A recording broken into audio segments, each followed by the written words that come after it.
Good evening বন্ধুরা, আশা করছি তোমরা সকলেই খুব ভালো আছো আর আমিও খুব ভালো আছি। আজকে হচ্ছে রবিবার, এখন বাজে সন্ধে 6টা। তো এখন থেকেই তোমাদের সাথে নিয়ে ব্লগটা স্টার্ট করে দিচ্ছি। রোজ দিনই তো তোমাদের ওবেলার ব্লগটা স্টার্ট করি, তো আজকে ভাবলাম সন্ধেবেলার যা কাজকর্ম থাকে সেগুলোই তোমাদের সাথে শেয়ার করব। তো আশা রাখছি আমার সন্ধেবেলার ব্লগও তোমাদের ভালো লাগবে। তো দেখো সন্ধে 6টা এখন বেজে গেছে, তো আমি ঘরে দুয়ারে সব জল ছিটিয়ে নিচ্ছি, কারণ হচ্ছে সন্ধেবাতি বসাবো। আর কি বলতো, রোজ দিনই ভাবছি একই রকম কাজকর্ম তোমাদের সাথে শেয়ার করছি, নিশ্চয়ই তোমরা খুব বোর হয়ে যাচ্ছ, তাই ভাবলাম আজকে সন্ধে থেকেও তো অনেক কিছু কাজকর্ম থাকে, তো সেগুলোই তোমাদের সাথে শেয়ার করে নিই। কারণ কি বলতো, সারাদিনের কাজকর্ম যদি একসাথে তোমাদের সাথে শেয়ার করতে যায় তাহলে কিন্তু ভিডিও অনেক বড় হয়ে যাবে, তাই সন্ধ্যেটা আজকে তোমাদের সাথে শেয়ার করে নেব। তো দেখো আমি প্রথমেই প্রদীপটা ঠিক করে নিয়েছি, তারপর ঠাকুরকে সন্ধে আরতি দেখাচ্ছি। আর এদিকে কি বলতো, ঠাকুরকে সন্ধে আরতি দেখাই আমি তিল তেলের প্রদীপ দিয়ে, ঠিক আছে। তো আগে সর্ষের তেলের দিতাম, কিন্তু এখন বেশ তিল তেলের প্রদীপ দিয়েই দেখাই। আর আমার রাধাকৃষ্ণকে দেখো, সেদিন পোশাক পরিয়েছি, কি সুন্দর দেখতে লাগছে। তো আমার প্রদীপ দেখানো কমপ্লিট হয়ে গেছে, এখন চলে এসেছি ধূপকাঠি দেখাতে। তো ধূপবাতিও দেখিয়ে নেব। কি বলতো, সন্ধেবেলায় যখন এই ধূপ ধুনো প্রদীপ জ্বালিয়ে ঠাকুরের কাছে কিছুক্ষণ সময় বসা হয়, মনে যে কি শান্তি পাওয়া যায় তার বলার নয়। মানে সারাদিনের পরিশ্রম যেন এই এক নিমেষে শান্ত হয়ে যায় মন। কারণ সারাদিন একটা সংসারের কাজকর্ম তো আর কম থাকে না, চারিদিক দৌড়তে হয়, এদিকের কাজ ওদিকের কাজ, অনেক কাজকর্ম থাকে একটা সংসারে। তো সন্ধেবেলা যখন এই ঠাকুরের সামনে এসে বসা হয়, তখন যেন সব সারাদিনের ক্লান্তি পরিশ্রম সব যেন দূর হয়ে যায় এইটুকু মুহূর্ত, এইটুকু সময়। সন্ধে দিতে দিতে কিন্তু অনেকটাই সময় পেরিয়ে গেছে। তো এখন 7টা মতো বাজে। আর কদিন ধরেই কি বলতো, ভীষণভাবে ঘুগনি খেতে ইচ্ছে করছে, কিন্তু ওই যে আমার মটর ভেজাতে একদম মনে থাকছে না। এবার কি হচ্ছে, আজকে তাই ভাবলাম মটরটা ভেজাবোই ভেজাবো, যদি রাতের মধ্যে ভালোভাবে ভিজে যায় তাহলে আজকে ঘুগনিটা বানাবো, আর নয়তো বা কালকে বানাবো, কিন্তু ঘুগনি খাবোই আজকালের মধ্যে। 7-10 দিন ধরেই এরকম হচ্ছে জানো তো। দিয়ে যখন ঘুগনিটা বানাতে যাব ভাবছি, তখন ভাবছি এই রে, মটরটা তো ভেজানো হয়নি। তার জন্য আজকে মনে করে মটরটা ভেজাতে দিলাম।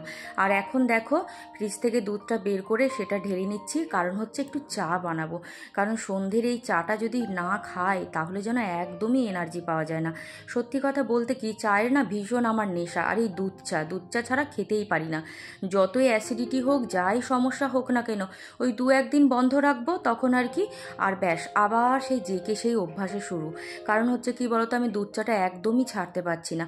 তো ওদিকে চাটা বসিয়ে দিয়ে যা টুকটাক কাজ আছে সেগুলো করব। তো টুকটাক কাজ বলতে, দুপুরের রান্না করার পর যেসব বাসনগুলো মেজে জল ঝরাতে দেওয়া আছে, তো সেগুলোই সব জায়গা মতো গুছিয়ে রাখবো। আর দুপুরের খাওয়ার যে বাসনগুলো আছে সেগুলো কিন্তু এখনও আমি ধুয়ে মেজে তুলিনি। তো আগে ওই ঝুড়িটা খালি করব, তারপর আর কি বাকি বাসনগুলো মাজবো। কি বলতো, সারাদিন এই 4বার করে রান্না বান্না আর এই 4বার খাওয়া দাওয়া করতে করতে বাসন কিন্তু কম পড়ে না। আমরা নিজেরা যখন যখন বাসন পড়ে তখন তখনই মেজে তুলে নিই বলে আমাদের কিন্তু বোঝা যায় না, কিন্তু সারাদিনের বাসন যদি এক জায়গায় জড়ো করা হয় তাহলে দেখা যাবে যে কতগুলো বাসন মাজা হলো। তো যাই হোক, কিছু আর করার নেই, যেহেতু কি বলতো আমার তো কোনো হেল্পিং হ্যান্ড বা কোনো হেল্পার নেই, তাই সব কাজটা নিজেই করি। আর নিজে কাজ করে করে এমন একটা নিজের মনের মধ্যে শান্তি পাই, বা এমন একটা স্যাটিসফাইড হয়ে গেছি না, অন্য কারোর দ্বারা কাজ আমার একদমই পছন্দ হয় না জানো তো। তো মনে মনে সবসময় ঠাকুরের কাছে প্রার্থনা করি যেন আমি এভাবেই সারা জীবন কাজ করে যেতে পারি। মানে যতদিন সুস্থ শরীর আছে ততদিন আমি আমার সংসারের দায়িত্ব অন্য কারো হাতে তুলে দিতে পারবোই না, তাই নিজের কাজ নিজেই সবসময় গুছিয়ে করি। তো সংসারের কাজকর্মগুলো কি বলতো, নিত্যদিনের তো সব একই রকম, তাই যদি একটু অদল বদল করে করা হয় তাহলে কিন্তু আমাদের রুটিনটাও একটু চেঞ্জ হয়। আর আমাদের যেন মন মানসিকতা হয় কি বলতো, যে আজকে একটু অন্যরকমভাবে কাজ করলাম, তাহলে কিন্তু দেখবে একঘেয়েমি যে ব্যাপারটা সেটা কিন্তু আসে না। তাই আজকে কি করেছি, দুপুরের বাসনগুলো অন্যদিন কিন্তু মেজে নিই, আজকে কিন্তু আমি মাজিনি, খালি ওই যে থালা কটা আমরা খেয়েছি সে কটাই পড়ে আছে। আর তারও অবশ্য কারণ আছে, কারণ হচ্ছে আজকে বড় মেয়ের মক টেস্ট ছিল, তো তো ওর 3টের সময় ছুটি হয়েছে, তারপর মেয়ে বাড়ি এসেছে, তারপর আর কি খাওয়া দাওয়া করেছি। তো হাজব্যান্ড আর ছোটো মেয়েকে দিয়ে দিয়েছিলাম, ওরা খেয়ে নিয়েছিল, কেবল আমি আর আমার বড় মেয়ে পরে খেয়েছি আর কি। তো ওই জন্য ভাবলাম আবার 2টো থালা মাজবো, তো থাক একসাথেই মেজে নেব। তো এক এক দিন এক এক রকমভাবে কাজ করতে কিন্তু মন্দ কিছুই লাগে না, কারণ একঘেয়েমি সংসারের কাজ কার বা ভালো লাগে। আবার কি বলতো, ভালো লাগে না বললেও তো উপায় নেই, কারণ পুরো সংসারটাই তো নিজের, তাই নিজের সংসারের দায়িত্বগুলো তো নিজেকেই পালন করতে হবে। অন্য কেউ যদি থাকতো তাহলে সে না হয় একটু করে কর্মে দিত, কারণ একার সংসারে সব কিছুর দায়িত্ব কিন্তু একার ওপরেই পড়ে। তো ওদিকে দেখো চাটা ফুটছে আর কি, আর আমি আবার কি বলতো একটু কড়া চা ছাড়া খেতে পারি না, আর কড়া চা করতে গেলে দেখবে একটু বেশিক্ষণ সময় ধরেই ফোটাতে হয়, তবেই কিন্তু বেশ কড়া চাটা হয়। তো দেখো ওদিকে চা হতে হতে আমি ভাবলাম যে এই তো 4টে থালা পড়ে আছে, তো চলো সেগুলো একটু ধুয়ে নিই। আর ওদিকে মেয়েরা কি বলতো পড়তে বসে গেছে, কারণ ওদের আবার আমার ছোটো মেয়ের আর কি 2 তারিখ থেকে স্কুল স্টার্ট হয়ে যাচ্ছে, তো আবার সেই আর কি পুরো দমে ফুল দমে রুটিন আর কি। আর এদিকে বড় মেয়ের তো এই যে আজকেই মক টেস্ট শেষ হলো, তো ওদের তো সেই এখন স্যারেদের কাছেও ব্যাচে ব্যাচেও আর কি সব পরীক্ষায় চলছে, মানে প্রত্যেক দিনই প্রায় পরীক্ষা থাকছে জানো তো। তো সামনে যতদিন না এই চেষ্টা হচ্ছে ততদিন আর কি শান্তি নেই, এই চেষ্টা হয়ে গেলে যেন শান্তি পায়। তো ওর এই পরীক্ষার জন্যই ছোটো মেয়ের যে অ্যানুয়াল যখন হয়ে গেল, ভাবলাম কি 2 দিন বাড়ির থেকে ঘুরে আসব, কিন্তু আমার আর উপায় নেই, মানে যেহেতু বড় মেয়ের পরীক্ষা, তাহলে ওকে একা রেখে কী করেই বা যাব, কারণ কি বলতো গিয়েও তো শান্তি পাবো না, কারণ সে আবার কি করছে না করছে সেই চিন্তা মাথায় নিয়ে কোথাও গিয়ে কিন্তু শান্তি হয় না। তাই ছোটো মেয়েরও কোথাও যাওয়া হলো না অ্যানুয়াল হওয়ার পর, আর আমারও কোথাও যাওয়া হলো না।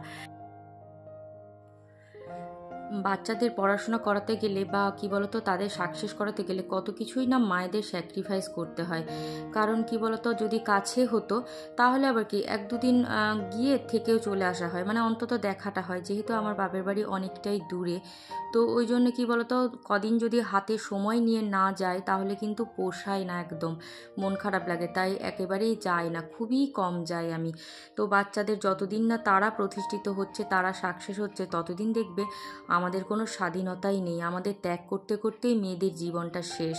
বিশেষ করে যারা মা হয় তাদের ক্ষেত্রেই বেশি আর কি, মায়েদের অনেক কিছু ত্যাগ করতে হয়, তাই ইচ্ছে থাকলেও উপায় নেই।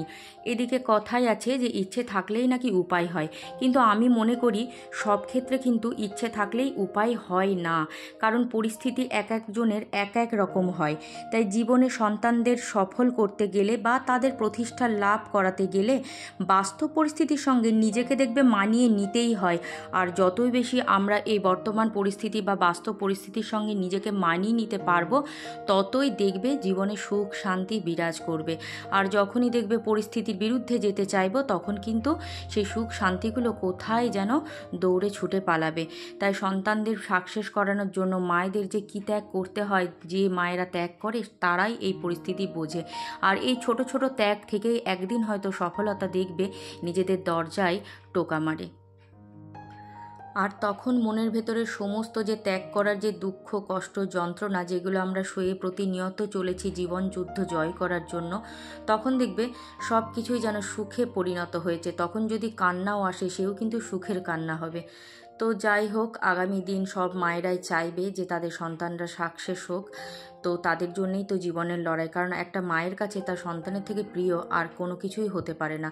তো জীবনের শ্রেষ্ঠ সম্পর্কই যেন মনে হয় দেখবে মা আর সন্তানের সম্পর্ক।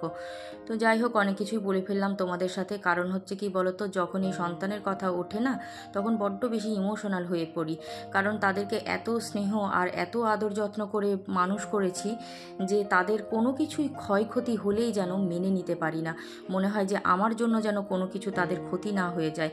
তাই সব সময় চেষ্টা করি নিজের 100% দিয়ে তাদের আগলে রাখার, যতদিন না তারা সাকসেস হচ্ছে। তারপর যখন তারা সাকসেস হয়েই যাবে তখন তাদের লাইফ তারা লিড করবে, তারা সুখে থাকবে, তারা ভালো থাকবে, এইটুকুই চাওয়া একজন মা হিসেবে আর কি। তো এখন এই যে আটা নিয়ে চলে এসেছি, চাটা খাওয়া কিন্তু আমাদের অলরেডি হয়ে গেছে। তো হাজব্যান্ডও এদিকে এসে গেছে, এখন ওই 8:30 মতো বাজে কিন্তু। তো হাজব্যান্ড বললো না চা খেয়ে এসছে ও বাইরে থেকে, তো আর চা খাবে না। তো ওকে একটা কাজ দিয়েছি, কি বলো তো কয়েকদিন ধরেই এই বেদানাগুলো পড়ে আছে, পড়ে পড়ে শুকিয়ে যাচ্ছে। তো ওকে বললাম তুমি বসে বসে বেদানাগুলো ছাড়াও আর আমি বসে বসে আটাটা মাখি। আর আজকে আটাটাও না অনেকটাই নিয়েছি, কারণ কি বলো তো ফ্রিজে যে আটা মাখা স্টোর করে রাখা থাকে সেটা আমার শেষ হয়ে গেছে, তাই ভাবলাম আজকে অনেকটা আটাই মেখে মেখে কিছুটা স্টোর করে রাখবো আর কিছুটা আজকে রুটি বানাবো। কারণ যখন আর কি আটা একটু মেখে রাখা থাকে তখন কিন্তু দেখবে অনেকটাই কাজের সুবিধা হয়ে যায়। সময় বাঁচাতে বাঁচাতে কত যে মানে বুদ্ধি খাটিয়ে চলতে হয় তার ঠিক নেই। একটার পর একটা কাজ যেন লেগেই আছে, কি সকাল কি দুপুর আর কি সন্ধে, কাজের কোনো শেষ নেই।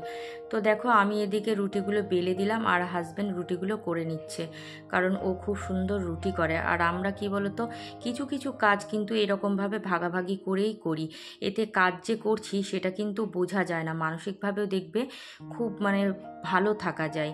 তো এদিকে দেখো ও দুটো বেদানা ছাড়িয়ে গেছিলো আর বাকি যে দুটো ছিল সেগুলো ছাড়িয়ে একদম কাজটা কমপ্লিট করে রেখে দিলাম। আর এখন খালি ওর ভাতটা গরম করব ব্যাস, কারণ আমার হাজব্যান্ড সেই শীত গ্রীষ্ম বর্ষা সব সময়ের জন্যই রাত্রিবেলা কিন্তু ভাত খায়, মানে দুবেলাই ও ভাত খায়, মানে একদম ভেতো বাঙালি বলতে পারো তোমরা। তো দেখো ভাত গরমও হয়ে গেছে, এখন ওকে আমি খেতে দিয়ে নিচ্ছি। এখন ওই 10টা মতো বাজে। তো হাজব্যান্ড যেহেতু ভাত খায় আর আমরা খাই রুটি, কারণ হচ্ছে আমরা আবার ভাতটা খুব একটা পছন্দ করি না, খুব একটা পছন্দ করি না বলতে ওই একবেলাই খাই আর কি, রাত্রে আর ভাত টাত খাই না।